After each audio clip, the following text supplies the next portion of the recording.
오늘 우리에게 주신 하나님 말씀을 우리 함께 읽도록 하겠습니다. 교독합니다. 욥기 8장 1절부터 22절까지 말씀입니다. 욥기 8장 1절부터 22절 우리 한 절씩 교독해서 읽습니다. 수아 사람 빌닷이 대답하여 이르되 내가 어느 때까지 이런 말을 하겠으며 어느 때까지 내 입의 말이 거센 바람과 같겠는가? 하나님이 어찌 정의를 굽게 하시겠으며 전능하신 이가 어찌 공의를 굽게 하시겠는가? 내 자녀들이 주께 죄를 지었으므로 주께서 그들을 그 죄에 버려 두셨나니 내가 만일 하나님을 찾으며 전능하신 이에게 간구하고 또 청결하고 정직하면 반드시 너를 돌보시고 내 의로운 처소를 평안하게 하실 것이라. 내 시작은 미약하였으나 내 나중은 심히 창대하리라. 청하건대 너는 옛 시대 사람에게 물으며 조상들이 터득한 일을 배울지어다. 우리는 어제부터 있었을 뿐이라 우리는 아는 것이 없으며 세상에 있는 날이 그림자와 같으니라. 그들이 내게 가르쳐 이르지 아니하겠느냐? 그 마음에서 나오는 말을 하지 아니하겠느냐? 왕골이 진벌 아닌 데서 크게 자라겠으며 갈대가 물 없는 데서 크게 자라겠느냐? 이런 것은 새순이 도다 아직 뜯을 때가 되지 전에 다른 풀보다 일찍이 마르느니라. 하나님을 잊어버리는 자의 길은 다 이와 같고 저속한 자의 희망은 무너지리니 그가 믿는 것이 끊어지고 그가 의지하는 것이 거미줄 같은즉 그 집을 의지할지라도 집이 서지 못하고 굳게 붙잡아 주어도 집이 보존되지 못하리라. 그는 햇빛을 받아 물이 올라 그 가지가 동산에 뻗으며 그 뿌리가 돌 무더기에 서리어서 돌 가운데로 들어갔을지라도 그곳에서 뽑히면 그 자리도 모르는 채 하고 이르기를 내가 너를 보지 못하였다 하리니 그 길의 기쁨은 이와 같고 그 후에 다른 것이 흙에서 나리라. 하나님은 순전한 사람을 버리지 아니하시고 악한 자를 붙들어 주지 아니하시므로 웃음을 내 입에 즐거운 소리를 내 입술에 채우시리니 너를 미워하는 자는 부끄러움을 당할 것이라. 악인의 장막은 없어지리라. 아멘. 할렐루야. 우리 한번 인사하실까요? 우리 앞뒤 좌우로 한번 축복합니다. 하나님은 항상 선하십니다. 우리 또 한번 인사 더 하실까요? 하나님은 항상 옳으십니다.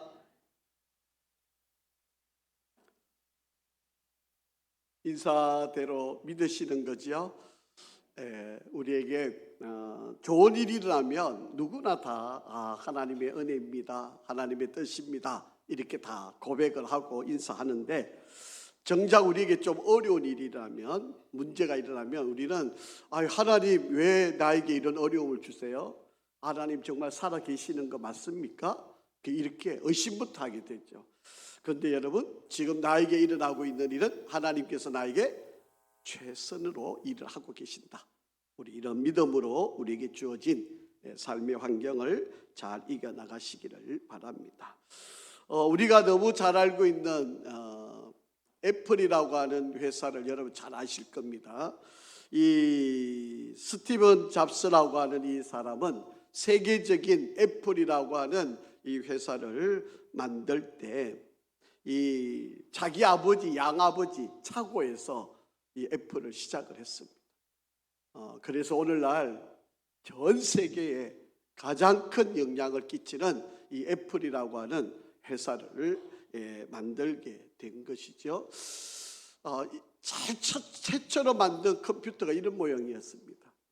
오늘날 우리는 얼마나 좋은 또 아주 깨끗한 스마트한 그런 우리가 컴퓨터와 핸드폰을 갖고 살지만 처음에 만들었던 컴퓨터는 이렇게 조잡스럽고 이렇게 시작한 것인데 오늘날에 이것이 얼마나 전 세계적인 사람들에게 이 쓰임을 받는 그런 위대한 작품이 된 거죠.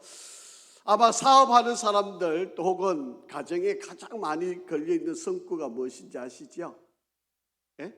한번 읽어보실까요? 내 시작은 미약하였으나 내 나중은 심히 창대하리라.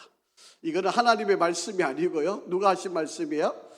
예, 오늘 본문에 나와 있는 바로 이 수아 사람 빌닷이라고 하는 사람이 한 말입니다. 그런데 이 말은 오늘날 성경을 읽는 수많은 사람들, 특히 사업하는 사람들은 이 성경 구절을 가장 좋아하는 거죠. 처음 사업을 시작할 때 시작은 지금 보기에 너무 약하지만 갈수록 잘 될 거다, 이런 희망, 이런 꿈을 가지고 사업을 하는 거죠.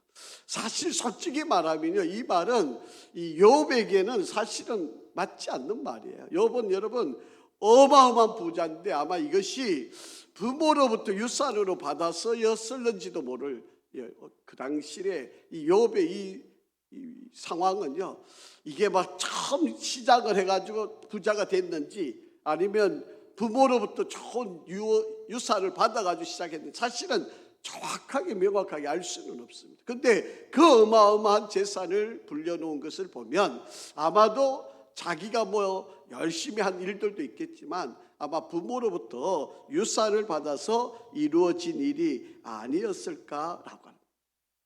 자, 오늘 이제 다 욥의 친구가 되는 두 번째 사람, 수아에서 온 이 빌닷이라고 하는 사람이 욥에 대한 충고를 합니다. 여러분, 이 욥의 세 친구가 똑같은 생각을 갖고 있는 것 같아요.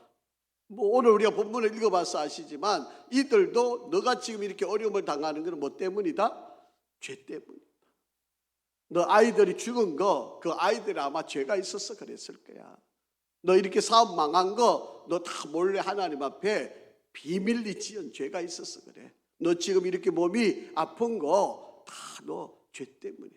이 수아 사람도 이 엘리바스와 다를 바 없이 이 욥에 대해서 지금 위로한다고 왔는데 욥이 엄청난 고난을 당하고 있으니까 사실 그 소리를 듣고 찾아와 준 건 얼마나 고마워요. 그런데 이 욥에게 지금 충고한다고 깨닫게 해준다고 하는 던진 말들이 가슴을 휘어파는 바로 그런 말을 하는 겁니다. 여러분, 이 수아 사람, 이 빌닷이라고 하는 사람도 이게 우리가 오늘 읽어봐서 아시지만 성격이 좀 직선적이에요. 그리고 아주 급한 사람인 것 같아 보이는 바로 그런 성격을 지니고 있는 이야기입니다. 한마디로 말하면 이 8장을 22절까지 있는데 이것을 한마디로 요약을 하면 이런 말입니다. 너 쓸데없는 소리 하지 마. 다른 소리 하지 말고 빨리 하나님 앞에 회개해. 너 지은 죄가 많아서 그런 거니까 빨리 하나님께 회개하고 잘못했다고 구하고 두 손 두 발 다 들고 하나님, 나 또 숨겨놓은 죄 하나님 앞에 아뢰니까 저 용서해 주세요. 이렇게 구하면 하나님께서 복을 주실 거다. 지금 그 말이에요. 여러분, 사실적으로 보면 이 말이 틀린 말은 아닐 겁니다. 틀린 말은 아닙니다. 그런데 욥에게 과연 해당될 수 있느냐라고 하는 말이에요. 여러분, 우리가 어떤 사람이 어려움을 당하면 여러분이 찾아가서 위로한다고 하는 말이 당신 죄 지었어 그래. 너 몰래 지은 죄 빨리 회개해. 아이들이 어떤 어려움을 당하면 그 애들이 다 몰래 죄를 지었어 그래. 그러니 회개시켜. 그러면 하나님이 용서해 주실 거야. 하나님이 더 나은 복을 주실 거야. 우리가 이렇게 말을 던져버리면 여러분, 그 말을 듣는 사람 입장에서는 얼마나 가슴 아프까. 여러분, 그렇기 때문에 어려움을 당하고 있는 이들에게 여러분 함부로 쉽게, 물론 그럴 수 있어요. 물론 죄를 지어서 일어나는 일일 수도 있습니다. 그런데 여러분, 우리가 그렇게 말을 던져버리면 여러분, 그 말을 듣는 사람의 입장에서 만약에 그것을 듣고 깨달아서 돌이키면 정말 좋을 일이지. 그런데 그 말을 안 듣는다면 그 사람은 관계도 깨어지고 더 많은 상처가 생기고 그 다음에는 서로가 이별할 수밖에 없는 바로 그런 상황으로 나아가게 된다라고. 자, 오늘 본문에 이 수아 사람 빌닷이라고 하는 사람은 이 욥을 지금 격려하고 위로하고 그가 지금 어려움에 처해 있는 바로 이 상황을 어떻게 하든 좀 회복시켜 주려고 하는 던지는 그런 말을 조금 우리가 한번 살펴봤으면 좋겠습니다. 먼저 그가 던지는 말은 하나님은 정의로우신 분이다 라고 하는 거예요. 여러분, 우리 하나님은 공의로우시고 정의로우신 분 맞습니다. 여러분, 하나님은 절대로 죄를 용납하실 수 없는 분이세요. 절대로 악을 하나님은 내버려 놓으실 수 있는 분이 아니세요. 그렇기 때문에 하나님의 모든 행위는 공의로울 수밖에 없고 정의로울 수밖에 없다라고 하는 거예요. 자, 한번 보세요. 1절 2절 한번 읽어보겠습니다. 시작. 수하 사람 빌닷이 대답하여 이르되 네가 어느 때까지 이런 말을 하겠으며 어느 때까지 내 입의 말이 거센 바람과 같겠는가. 그렇게 너 지금 자꾸 뭐 변명하는 것 같은데 그거 옳지 않아. 너 지금 이 어렵게 당한 거 이거 결론은 뻔해. 너 죄 지어서 그런 거 아니야. 너 하나님 앞에 몰래 나쁜 짓 해서 그런 거 아니야. 그러니까 너에게 하나님이 이렇게 벌을 내리신 거 아니야. 그러니 다른 소리 하지 마. 다른 변명하지 마. 지금 그렇게 이야기하는 거예요. 여러분, 어느 때까지 이런 말을 하겠어요? 여러분, 엘리바스가 했던 말이 똑같은 말이었는데 여러분, 우리가 앞에서 읽었던 6장 7장을 욥이 또 변명을 하잖아요. 그리고 지금 그런 말들을 다 같이 듣고 있다가 지금 이렇게 답을 하는 거예요. 너 자꾸 변명하려고 하지. 너가 지금 이루어진 이 모든 일들은 분명하고 하나님이 행하신 모든 일이다. 그렇게 지금 이야기를 하는 거예요. 여러분, 우리가 살아가는 모든 과정에 여러분, 우리가 하나님이 개입하셔서 우리에게 이루어지는 일들을 우리 눈으로 보고 깨달아진다 그러면 너무 좋을 일인데, 사실은 우리가 하나님이 개입하는 그 일들을 그때 깨달아 알기에는 우리가 너무 지식이 부족해요. 우리가 어떤 일이 일어났을 때 하나님이 행하시는구나, 하나님이 이렇게 인도하시는구나, 이렇게 깨달아지면 우리가 못 받아들일 일이 어디 있겠습니까? 그런데 우리 인간이 가진 지식, 우리의 생각은 하나님의 그 일을 다 이해가 못 받아들여요. 그러니까 우리는 원망하고 불평하고 왜 이러십니까? 이렇게 하나님 한탄하고 이렇게 되는 게 우리 인간이잖아요. 그러니까 하나님 행하시는 일을 우리가 빨리 깨달아서 알아서, 맞아, 하나님이 이렇게 의도하시는구나, 이렇게 나를 이끄시는구나, 하나님이 나를 이렇게 인도해 가시는구나, 이렇게 내가 깨달아지면 내게 어떤 일이라도 아까 여러분 우리 인사했던 것처럼 선한 일이고 옳은 일이고 하나님 반드시 그렇게 간다는 걸 우리가 믿게 되는 거죠. 근데 우리가 그렇게 다 이해하기란 쉽지 않죠. 그러니까 지금 수하 사람 빌닷도 지금 이야기하는, 너 좀 딴소리 하지 마. 뻔한 이야기 갖고 왜 자꾸 말을 빙빙 돌려. 결론은 뻔한 이야기인데 한마디로 말하면 뭐예요? 너 죄 때문에 그래. 너는, 하나님은 공의로우신 분이고 정의로우신 분이기 때문에 죄를 용납 안 하셔. 그러니 너 빨리 숨겨놓은 죄 빨리 회개해. 지금 이렇게 이야기를 하고 있는 바로 그런 내용. 여러분, 여기 보세요. 거센 바람, 이게 막 폭풍으로 이야기하는 거예요. 너가 지금 계속 하고 있는 그 말들은 바로 폭풍과 같은 바로 그런 말들이다. 그렇게 이야기를 하고 있다라고 하는 것입니다. 한마디로 말하면 말이 많다는 거예요. 너 입 좀 닫고 하나님 앞에 회개해. 그냥 이렇게 지금 여러분 한편으로 보면 맞는 말이에요. 틀린 말은 아닙니다. 이렇게 던져버린 말이면 욥은 얼마나 지금 아픈 때 여러분 상처난데 소금 뿌리는 격이 되는 거예요. 눈이 왔는데 또 거기 또 눈이 내려가지고 더 엎친 데 덮친 격이 되는 바로 그런 상황이 벌어집니다. 자, 3절 한번 보세요. 시작. 하나님이 어찌 정의를 굳게 하시겠으며 전능하신 이가 어찌 공의를 굳게 하시겠는가. 하나님은 절대로 죄를 그대로 내버려 놓을 수 없는 일이다. 그렇게 말씀을 하고 있습니다. 자, 4절도 한번 보세요. 시작. 내 자녀들이 주께 죄를 지었으므로 주께서 그들을 그 죄에 버려두셨나니 그렇게 이야기를 합니다.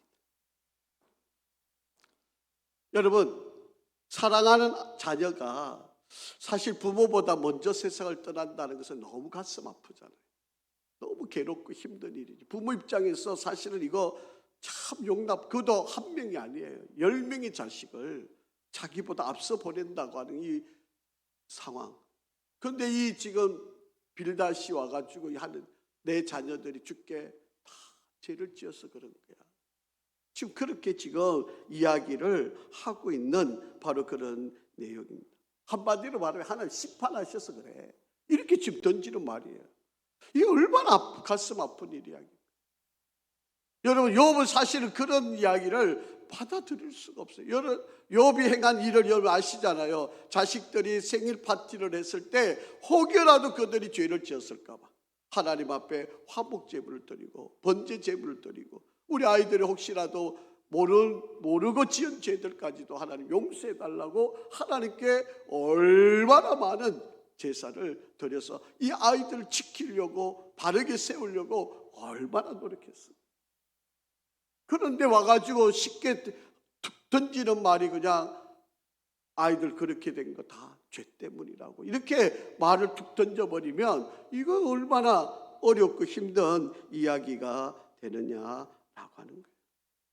자, 위로한다고 하는 말입니다. 자, 여러분, 우리가 좀 세상을 살아가면서 우리가 좀 잘 깨달아야 될 것 중에 나는 정말 누구일까? 나는 어떤 사람일까? 나는 무엇을 위해 존재해야 되는 것일까? 여러분, 이것을 우리가 정말 진지하게 생각하셔야 돼요. 여러분, 하나님께서 우리에게 건강과 물질과 환경과 우리의 삶을 이렇게 허락하신 것은요, 절대로 여러분 이것은 하나님의 사명 때문에 주어진 일이에요.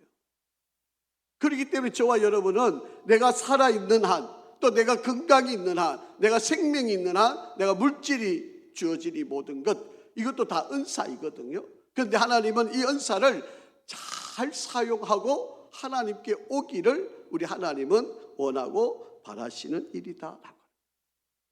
그렇기 때문에 저와 여러분들이 하나님이 건강 주셨을 때 그 건강을 잘 사용하셔야 되고요. 그리고 물질을 주셨을 때 그 물질을 잘 사용을 하셔야 돼요. 여러분, 하나님이 우리에게 허락한 그 모든 것들은 사명을 위해서 주신 것들이에요. 우리가 아마 하나님 앞에 서게 되면 분명히 하나님은 우리에게 물으실 겁니다. 나 너한테 건강을 주었는데 어떻게 사용했니?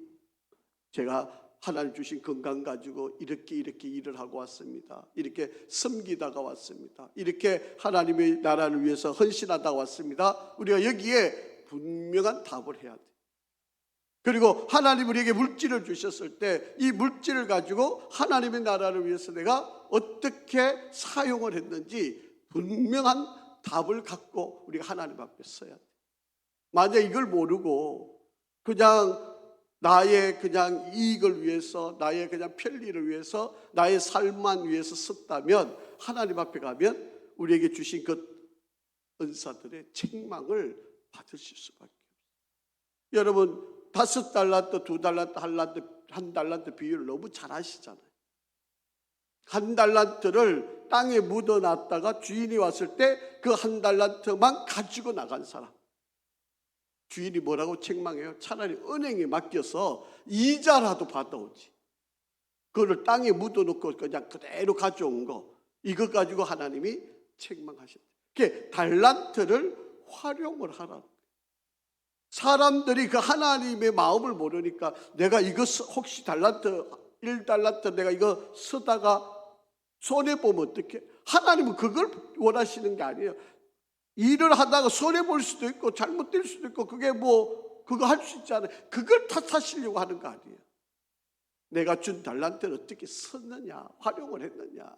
여러분, 하다가 보면 잘못될 수도 있고 그 어려움을 당할 수도 있는 일이지, 그걸 하나님이 나무라시는 건 아니에요. 그런데 우리는 그 생각을 잘 못해요.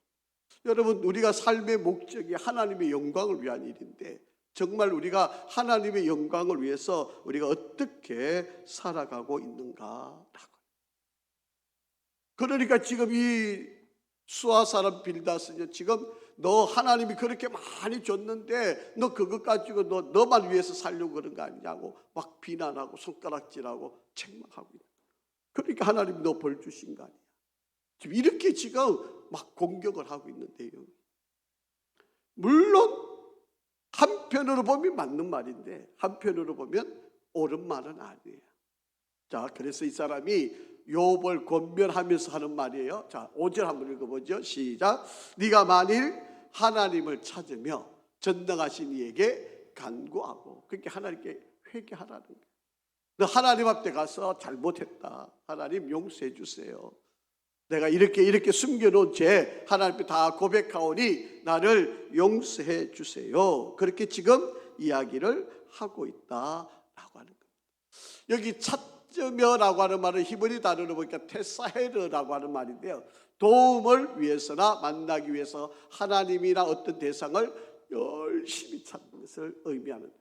그러니까 하나님께 부지런히 여러분, 히스기야 왕이 이사야 선지자가 와서 너 이제 죽을 거다 이렇게 선언했을 때 이사야 선지자가 성전의 벽을 향하여서 가지고 거기서 하나님께 정말 눈물을 흘리면서 하나님께 간절히 기도했다. 그러니까 하나님께서 그 눈물의 기도를 들으시고 이사야가 돌아가다가 하나님께서 멈추게 하시고 다시 돌아가서 그에게 무화과 반죽을 바르게 하시고 그리고 그에게 생명을 15년 연장시켜 주셨어요. 여러분, 우리 하나님은 하나님을 부지런히 찾는 사람들에게 하나님 반드시 응답을 하시는 거예요. 그러니까 지금 너 잘못한 거 빨리 회개해. 하나님 앞에 너 잘못한. 그리고 간구하며라고 하는 말도 티트 한난이라는데 은혜를 구한다. 하나님 그 긍휼한 은혜를 지금 구하는 거지. 그렇게 하면 하나님이 너를 살려주실 거다. 그렇게 이야기를 합니다. 자, 그러니까 우리가 살 수 있는 길, 회복할 수 있는 길, 우리가 더 나은 길로 갈 수 있는 길은 하나님의 말씀을 듣고 그리고 하나님께 기도하는, 이게 우리가 살아갈 수 있고 살 수 있는 길이 된다라고 하는 것입니다. 그렇기 때문에 우리가 하나님의 말씀을 잘 듣는 거, 잘 분별하는 거, 이게 얼마나, 여러분, 이 하나님의 말씀은요, 우리가 보물 지도와 같은 거예요. 보물이 있는 것을 찾아가기 위한 하나님께서 우리에게 가르쳐 놓은 보물 지도. 그게 그래서 우리는 하나님의 말씀을 부지런히 읽어야 되고 그 말씀을 잘 깨달아요. 여러분, 하나님의 말씀을 건성건성 읽으면 하나님이 가라고 하는 길대로 안 가면 보물을 찾을 수 없는 거와 똑같은 바로 그런 이치에 있다라고 하는 거예요. 그리고 기도하는 것은요, 열쇠와 같은 거예요. 여러분, 보물을 찾았는데 열쇠가 있어서 열어야 그것이 자기께 되는 거죠. 그러니까 하나님의 말씀을 잘 듣고 그리고 우리가 기도를 열심히 하는 거, 이게 바로 우리가 이 세상을 살아가는 그냥 가장 중요한 그런 길이 될 수 있다라고 하는 이야기입니다. 그러기에 지금 이 권면한다고 하는 말이에요. 그게 틀린 말은 아니죠. 다 옳은 말인 거죠. 좋은 말이죠. 바르게 가르치고 있는 말이죠. 여러분, 우리가 세상을 살다 보면요, 우리에게도 어려움이 있을 때 여러분, 물론 이게 죄로부터 오는 건지 분별해 보셔야 돼요. 정말 이것이 내가 잘못해서 이루어지니 빨리 하나님 앞에 회개해야 돼요. 그런데 내게 지금 찾아오는 일이 죄로 인한 것이 아닐 수도 있잖아요. 하나님의 영광을 위해서 하나님이 때로는 나에게 병을 주실 수도 있어요. 여러분, 그러면 우리는 하나님의 영광을 위해서 내가 쓰임받아야 되는데 계속 나 잘못한 거 없는 잘못까지 막 회개한다고 기도하고 있으면 그게 잘하는 거냐는 거죠. 그게 잘못한 거잖아요. 그러니까 여러분, 말씀을 잘 듣고 지도를 보고 잘 찾아가고 그리고 하나님께 기도하면서 열쇠를 가지고 보물을 찾아내듯이 우리에게도 내게 지금 주어지는 일들, 어려운 일들, 그냥 여러분 무조건 잘못했으면 그렇게만 할 문제가 아니에요. 여러분, 과연 이 일이 하나님은 때로는 우리에게 병을 주셔가지고 이 병을 가지고 그 병을 통해서 내가 치유함을 받고 고난을 이기게 하고, 아니면 그 병 가운데서도 여러분 내가 이 병을 알음으로 그 병을 앓고 있는 사람들의 아픔을 내가 알게 되고 그들을 진정으로 위로할 수 있게 되고 그들을 구원케 하는 길로 내가 이끌림을 받을 수 있는 그런 도구로도 쓰임받을 수 있는, 여러분 하나님께서 나를 통해서 그렇게도 역사하실 수 있는 일이에요. 그러니까 우리는 무조건 우리의 상태를 보고 우리가 비관하고 낙담하고 모든 원인을 죄의 문제로만 그렇게 생각하실 수 있는 일이 아닐 수도 있다. 그런 상황들을 우리가 잘 한번 깨달아 볼 수 있다. 자, 6절 말씀입니다. 시작. 또 청결하고 정직하면 반드시 너를 돌보시고 너 의로운 처소를 평안하게 하실 것이다. 그게 지금 이 빌닷은 모든 것을 죄하고 연관짓기 보기 때문에, 그런 판단으로 보기 때문에 지금 욥에게 계속 강조하는 게 회개하라는 거죠. 너 마음을 좀 깨끗하게, 정결하게, 정직하게, 그러면 하나님이 너를 돌봐주실 거야. 이렇게 이야기하는 거예요. 여러분 정말 죄 지은 사람들한테는 이렇게 말할 필요가 있어요. 정말 잘못하고 있는 사람들한테는 이렇게 선포할 필요도 있습니다. 그런데 이것을 모든 사람이 다 적용할 거냐? 여기에는 우리가 조심해야 된다라고. 자, 그러면서 하는 말이에요. 자, 그러면서 7절, 내 시작은 미약하였으나 지금 네가 이렇게 어려움을 당하지만 하나님이 너가 회개하고 돌았으면 앞으로 너를 더 잘되게 해줄 거야. 지금 그렇게 이야기합니다. 그러니까 우리가 알고 있는 이 7절 말씀하고 지금 이 빌닷이 하고 있는 말의 의미하고는, 의도하고는 조금 다르죠. 우리는 사업하는 데마다 이걸 다 걸어놓잖아요. 이게 축복의 말씀인 것처럼. 그런데 이 말의 전제가 뭐예요? 회개하라는 거죠. 회개하고 그 다음에 그러면 네가 모든 것이 다 하나님께서 회복시켜 주시고, 그래서 갈수록 잘, 물론 틀린 말은 아닙니다. 맞습니다. 우리가 잘 한번 여러분의 판단을 해보셔야 할 일이다라고. 그래서 우리가 하나님을 어떤 분으로 믿느냐, 이게 그래서 중요한 거예요. 하나님을 믿는 믿음이 바로 우리가 어떻게, 그래서 여러분 바르게 알아야 천국의 열매를 따먹을 수 있는 바로 그런 축복을 우리가 누리며 살아갈 수 있다라고. 여러분 이 세상의 복은요 그리 오래 가지 않아요. 그렇게 길지 않아요. 우리는 천년 말년 살 것 같아요. 여러분 부자 3대 안 간다는 말도 여러분 우리가 너무 잘 알고 있는 이야기고요. 이 하나님께서 우리에게 주신 이 은혜를 정말 잘 지키는 것도 참 중요한 복인데, 사실은 한 대 지나고 두 대 지나가면요 이걸 지키기가 쉽지 않아요. 얼마나 어려운지. 왜냐하면 아버지 세대는 정말 목숨 걸고 믿음을 지켜가면서 신앙생활을 했는데 그 다음 세대, 그 다음 세대는요 당연한 줄 알아요. 이게 귀한 줄을 몰라요. 이게 하나님이 주신 복인 줄을 몰라요. 그러니까 오히려 이것이 오히려 그들의 길을 망치는 길이 되는 수도 있다. 여러분도 자녀들을 위해서 잘 판단을 하셔야 될 바로 그런. 자, 마태복음 우리가 잘 아는 구절인데요. 한번 읽어보실까요? 시작. 구하라 그러면 너에게 주실 것이요, 찾으라 그러면 찾을 것이요, 문을 두드리라 그러면 너에게 열릴 것이니, 그렇게 말씀을 하셨습니다. 자, 여러분 이스라엘 백성들이 출애굽을 하고 여러분 광야에서 40년을 지나는 동안에 출애굽을 했던 이스라엘 백성들 가운데 단 2명만 남고 나머지는 이 광야에서 다 죽었어요. 우리가 흔히 일반적으로 우리가 이야기할 때 뭐라 그래요? 왜 이 사람이 다 죽었다고 그래요?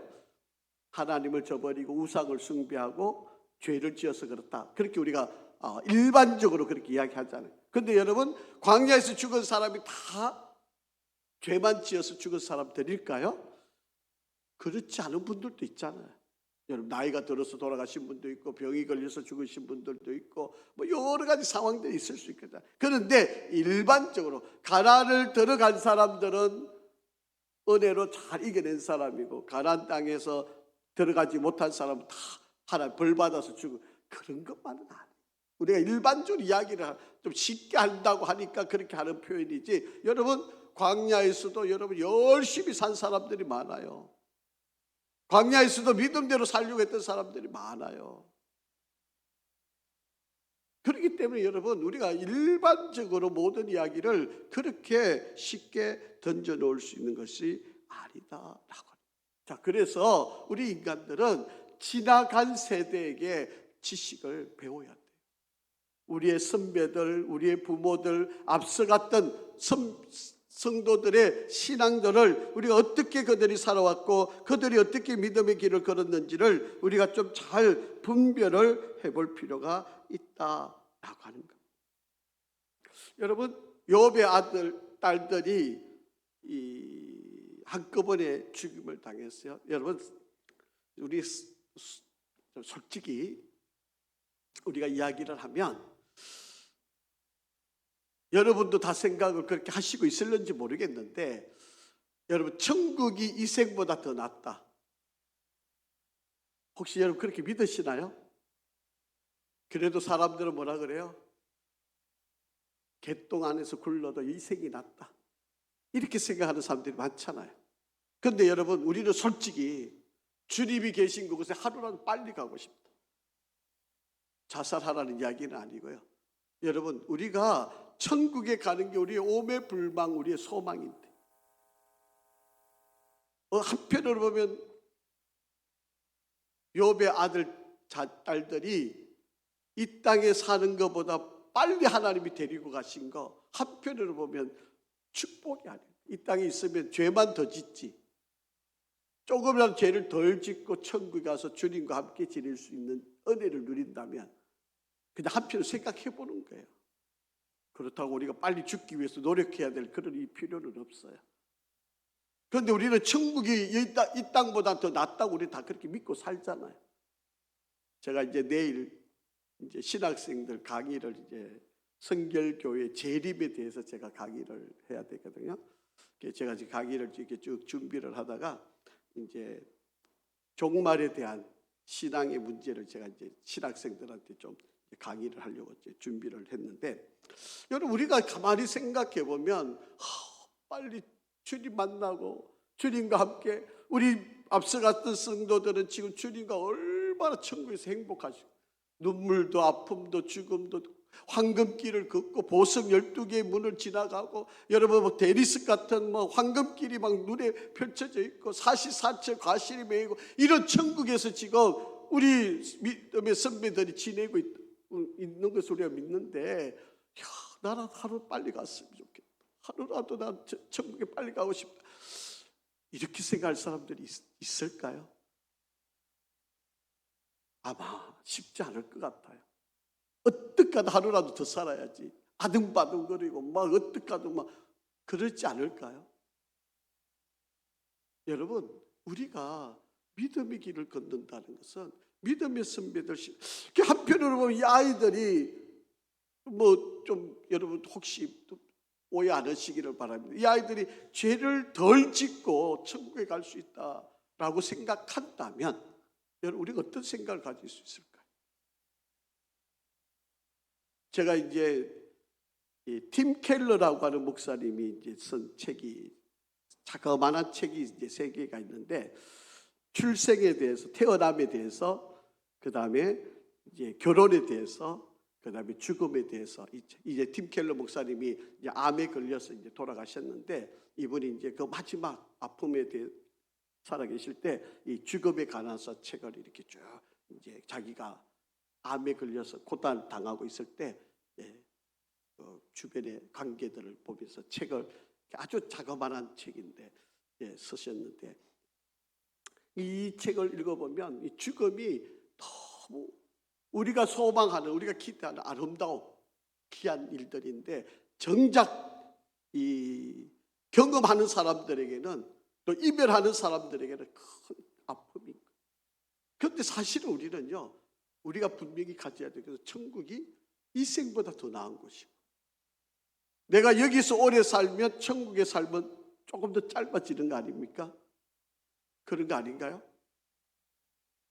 여기서 내가 만약에 100년을 살면 어쨌든 천국에서 90세 산 사람보다는 10년을 더 적게 사는 거잖아요.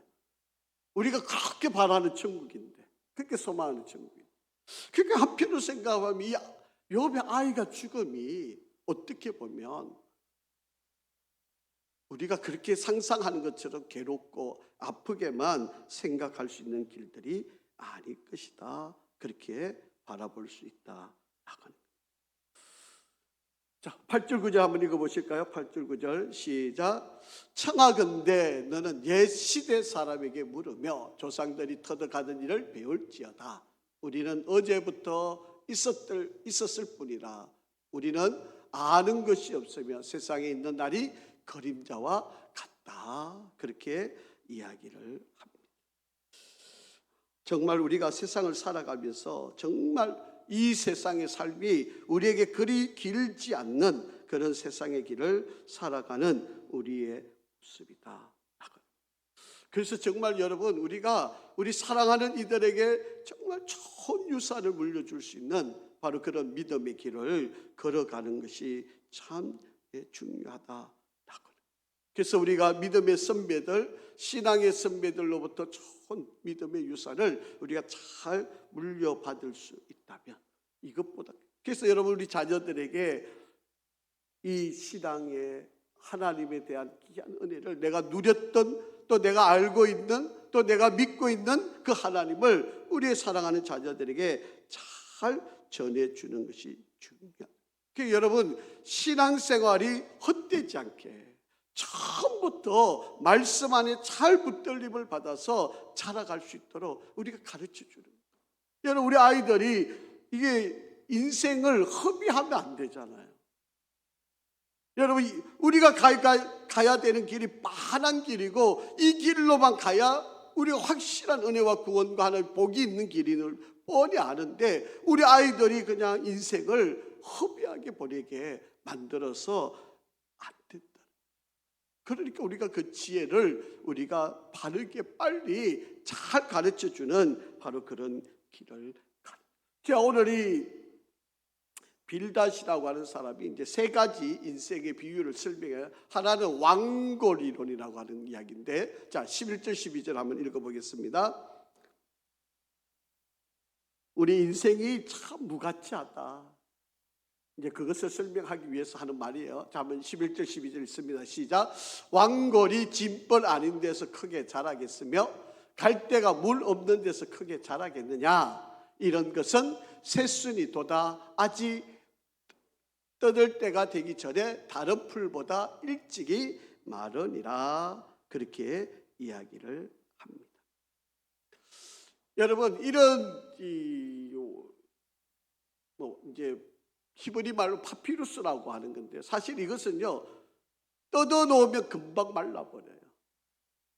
이것을 잘라가, 사실 이걸 종이로 쓰는 것이긴 한데 이것을 잘라버리면 금방, 습기가 없으면 금방 말라서 아무 쓸데없는 바로 그런 존재라. 물이 있으면 빨리 자라요. 빨리 자라는 것처럼 보여요. 그런데 물만 없어버리면 이들은 금방 말라서 비틀어지는 바로 그런 존재다라고 하는 것입니다. 여러분, 우리 인생이라는 것도 바로 이런 존재, 그렇게 가치 있는 게 아니라는 거예요. 그렇게 귀하다는 게 아니라는 거예요. 우리 인생이라고 하는 게 그렇게 생각할 수 있는 바로 그런 부분들이 아니다. 그렇게 이야기합니다. 자, 13절 한번 읽어볼까요?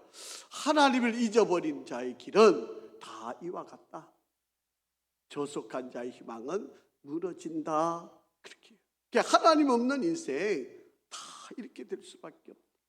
지금 그렇게 지금 설명을 하고 있는 바로 그런 내용입니다. 세상에 우리가 지나오는 모든 시간들이 이 왕골과 같아서, 갈대와 같아서 금방. 그러니까 여러분, 예수님께서도 우리에게 말씀하실 때 알곡과 가라지를 구별하시잖아요. 아무 열매 없는 이 가라지를 다 풀에 태워. 그게 알곡 같은 인생이 되어져야만 한다. 그러니까 우리가 하나님의 말씀을 잘 묻고 자라야 이 알곡 같은 바로 그런 인생을 살아갈 수 있게 된다라고. 자, 두 번째는요, 거미집 같은 인생이에요. 자, 한번 읽어보실까요? 14절, 15절. 시작. 그가 믿는 것이 끊어지고 그가 의지하는 것이 거밀줄 같은즉 그 집을 의지할지라도 집이 서지 못하고 굳게 붙잡아 주어도 집이 보존되지 못하리라. 그렇게 말씀합니다. 여러분, 이 거미줄, 그런데 이 거미줄에 걸리는 게 어떤 것들이에요? 여러분, 나방, 파리, 나비 이런 것들이 여기 걸리면 꼼짝 못해요. 그런데 여러분, 강아지가 여기 지나가면 이 거미줄이 강아지를 막아낼 수 있을까요? 못 막잖아요. 사람이 지나가면 이 거미줄이 대단한 우리를 방해하는 그런 능력이 있나요? 전혀 없잖아요. 여러분, 동물들이 지나가면 이거 아무 쓸데없는 힘도 못 쓰는 바로 그런 존재들이다. 여러분, 거미줄이 나방한테는 무서울지 모르지만 다른 사람들에게, 일반적인 포유류 동물들에게는 이게 아무 능력도 되지 않는다라고 합니다. 다시 말하면 우리의 인생이라고 하는 거 모래 위에 지은 집 혹은 반석 위에 지은 집, 이 구별이 되듯이, 여러분, 모래 위에 짓는 사람은요, 여러분, 이스라엘 땅에 가면 사막 기후잖아요. 그러니까 이 바람이 불고 이러면 이 바위가 있던 곳에서 막 깎여가지고 이것이 저 계곡 저 밑에 가면 모래가 잔뜩 쌓여 있어요. 그러니까 여러분, 나무 같은 걸 가지고 집을 짓고 돌 같은 거 집을 지면 그 돌을 산 꼭대기 올라와서 그 반석 위에다 집을 지으려면 얼마나 힘들겠어요. 그러니까 그냥 아주 쉽게 그냥 저 골짜기 밑에 모래로 잔디인데 여러분, 거기다가 돌 막 세우고 그렇게 지붕 얹고 이러면 얼마나 빨리 집을 짓겠어요. 그런데 그 무거운 돌을 짊어지고 저 산 꼭대기까지 오르락 내리락 하면서 그까지 올라가서 거기다가 집을 지어 놓으면 얼마나 힘들어요. 그러니까 밑에 있는 사람들, 아이고 왜 저렇게 집을 지어? 여기 지면 빨리 지을 수 있는데. 그런데 문제는 뭐예요? 비가 오면 저 산 위에 반석 위에 지은 집은 어때요? 안 무너지잖아요. 근데 모래 위에 지은 집은 여러분, 비가 오면 비가 다 그 계곡을 따라서 한꺼번에 몰려 들어가잖아요. 그러면 그 모래 위에 지은 집은 어떻게 해요? 다 스내려가 버리는 거예요. 우리 인생이라고 하는 게 우리가 막 열심히 쌓아 올린 것 같은데 모래 위에 쌓은 집이 되면 하나님이 한 번만 바람 불면, 폭풍을 불게 하면, 비바람을 불게 하면 여러분, 그 밑에 모래 위에 지은 집은 다 넘어지는. 인간이 거미줄처럼 쳐놓고 내가 이게 안전할 거야, 나는 여기서 천년 말려 살 거야, 나는 이것이 나를 지켜줄 거야, 아무리 저렇게 한들 의미가 없다는 거예요. 우리 인생이 그렇게 허비되는 그런 인생을 살아서는 안 된다, 그렇게. 자, 세 번째, 자 16절부터 19절 한번 읽어보겠습니다. 시작. 그는 햇빛을 받고 물이 올라 그 가지가 동산에 뻗으며 그 뿌리가 돌무더기에서 돌 가운데로 들어갔을지라도 그곳에서 뽑히면 그 자리도 모르는 척하고 이르기를 내가 너를 보지 못하였다 하리니 그 길의 기쁨은 이와 같고 그 후에 다른 것이 흙에서 나리라. 여러분, 자 사진 한번 보세요.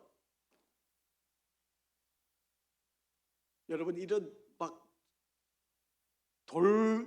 어마어마한 돌 사이에서 이 나무가 삐져나오려면 얼마나 힘들었겠어요.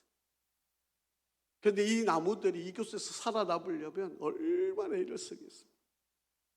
그런데 이곳에도 물이 안 들어가면요, 이 나무도 결국 말라서 죽게 돼요.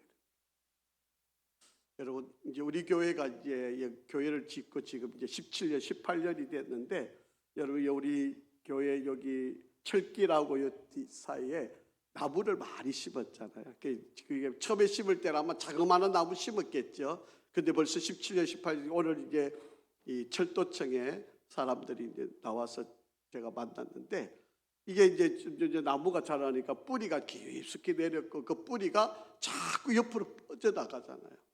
근데 지금 이 철길하고 우리 교회하고 이렇게 경계로 또 이렇게 사람들이 넘나들지 못하게 높이 이게 방음벽처럼 이렇게 쌓아놨는데, 여러분 우리 교회 나무가 이렇게 뿌리가 깊이 내려가 이 뿌리가 자꾸 이제 이 철도길로 밀어내는 거예요. 그러니까 이 벽이 저만큼쯤 밀려가 있어요.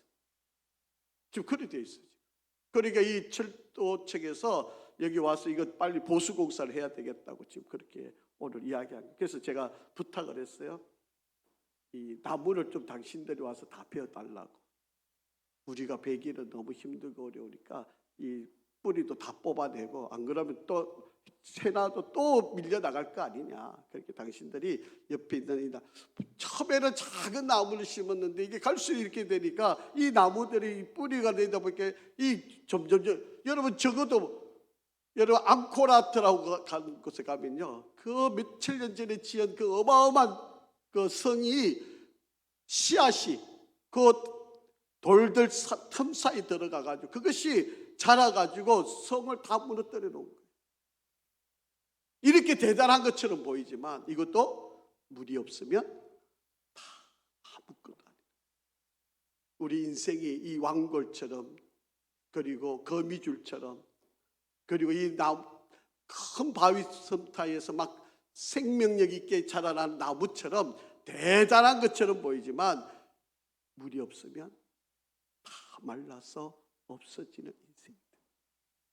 그러니 하나님 의지하지 않고는 아무것도 안 된다. 지금 그렇게 지금 이야기를 하고자 합니다. 자, 20절 21절 시작. 하나님은 순전한 사람을 버리지 아니하시고 악한 자를 붙들어 주지 아니하심으로 웃음을 내 입에 즐거운 소리를 내 입술에 채우시리니. 그렇게 말씀합니다. 여러분 타당한 말입니다. 맞잖아요. 하나님은 순전한 사람, 하나님께 모든 것을 맡기고 하나님을 의지하러 나오는 사람, 그런 사람을 절대로 버리지 않아요. 구원케 하시고 특별한 은혜를 베푸시고 저들을 하나님께 뿌리를 깊이 내려놓은 사람들은 하나님 반드시 그들을 구원케 하시고, 그러나 반대로 악인들은, 악한 자들은 그들을 붙들어 주지 않으신다. 하나님은 악인들을 절대로 그들을 벌 주실 거다. 이게 지금 빌닷이 지금 하고자 하는 바로 그런 이야기이다. 그러니까 하나님 앞에 순전한 사람은 하나님 보호하시지만 하나님을 밀어내고 자기가 주인인 것처럼, 자기가 아주 깨끗한 것처럼 악한 자들은 하나님이 절대로 그들을 구원하지 않으신다라고 그렇게 이야기를 하십니다. 자, 그러면서 웃음을 내 입에, 즐거운 소리를 내 입술에 채우. 그러니까 하나님이 보석이니까, 하나님이 보석이신 하나님이 내 안에 들어오면 얼마나 기쁘겠어요. 지금 그 말인 거예요. 하나님이 보석, 그 능력이시니까 그 하나님의 능력이 내가 갖게 되면 그냥 막 기쁘고 어쩔 줄 모르는 바로 그런 은혜를 누리게 된다. 그러니까 빨리 엿보고 뭐라는 거죠? 회개해. 하나님을 좀 제대로 받아 믿고 하나님을 제대로 좀 섬겨봐. 너 숨겨놓은 채 빨리 회개해. 좀 그렇게 이야기합니다. 자, 22절입니다. 시작. 너를 미워하는 자는 부끄러움을 당할 것이라 악인의 장막은 없어지리라. 그렇게 이야기를 합니다. 여러분 빌닷이 한편으로 보면 욥의 그 참 동방의 의인으로 하나님 인정해 주실 만한 그 믿음을 한편으로 보면 인정하는 것 같아 보여요. 그런데 그 일말 속에 모든 상황을 이 죄와 그리고 축복을 이분법적으로 보고, 그리고 죄는 망하면 다 죄 때문에 그렇게까지 결론을 짓고 모든 상황을 보려고 했다라고 합니다. 자, 그렇기 때문에 우리가 욥을 바라볼 때, 또 우리가 성도들을 바라볼 때, 또 힘들고 어려운 성도들을 바라볼 때 우리가 정말 말 조심해야 된다. 제가 욥기를 시작하면서 제가 일성으로 여러분에게 강조했던 말이 말 조심하자. 욥기를 읽어보면 정말 우리가 쉽게 말하면 안 돼요. 그 사람이 일어나고 있는 상황을 우리가 보기에 다 알 수 없잖아요. 그 사람의 상황과 여건을 그냥 우리는 그냥 알고 있는 거 형편들을 다 알 수 없는 일이니까 쉽게 판단하고 쉽게 이야기하면 안 될 일이다 라고 하는 것입니다. 물론 이 빌닷 사람의 이야기를 우리가 정말 신앙적으로 우리가 믿음을 바라본다면 하나님께 순전하고 오직 하나님만 바라는 사람들은 우리 하나님께서 어떻게 해요? 시작은 미약하지만 갈수록 창대한 복을 주실 거다라고 하는 믿음을 갖게 만드는 그런. 자, 그렇기 때문에 사랑하는 성도 여러분, 하나님의 말씀이 보고 이 보석이 말씀 안에 다 있어요. 그러기에 저와 여러분은 하나님 말씀을 정말 이 보석 하나님 말씀을 우리가 잘 읽고 믿고 받아들이고 그리고 하나님께 기도하면서 그것을 찾아가는 그런 지혜자의 삶을 살아갈 수 있기를 간절히 바랍니다. 그래서 저와 여러분이 정말 이 말씀 안에 또 우리 믿음의 선배들의 신앙의 길에 하나님의 지혜가 있다라고 하는 것을 잘 깨닫고 저와 여러분이 그런 길에서 잘 승리하고 하나님의 영광을 이루어가기를 주의 이름으로 축복합니다. 하나님 은혜를 감사합니다. 욥의 시련을 경험하고 있을 동안에 그의 친구들이 찾아와서 위로를 던져주는 말들이지만 이 모든 말들이 욥의 마음을 아프게 하고 힘들게 하는 일, 고통스럽게 하는 일들이죠. 욥은 그 고난 가운데서도 믿음으로 잘 이기고 또 그 모든 상황을 하나님의 뜻 안에서 받아들이는 용기를 갖게 하신 것 감사합니다. 하나님, 우리도 나 자신이 혹은 우리의 성도들이 어려움을 만날 때 우리가 믿음의 눈으로 바르게 판단하고 깨달을 수 있도록 이끄시고 늘 하나님의 말씀의 평가와 판단을 잘 이어가는 지혜자가 되게 도와주시옵소서. 우리 성도들 이 무더운 여름도 잘 견디고 이겨낼 수 있게 도와주시기를 원하며 예수 그리스도 이름으로 기도합니다. 아멘.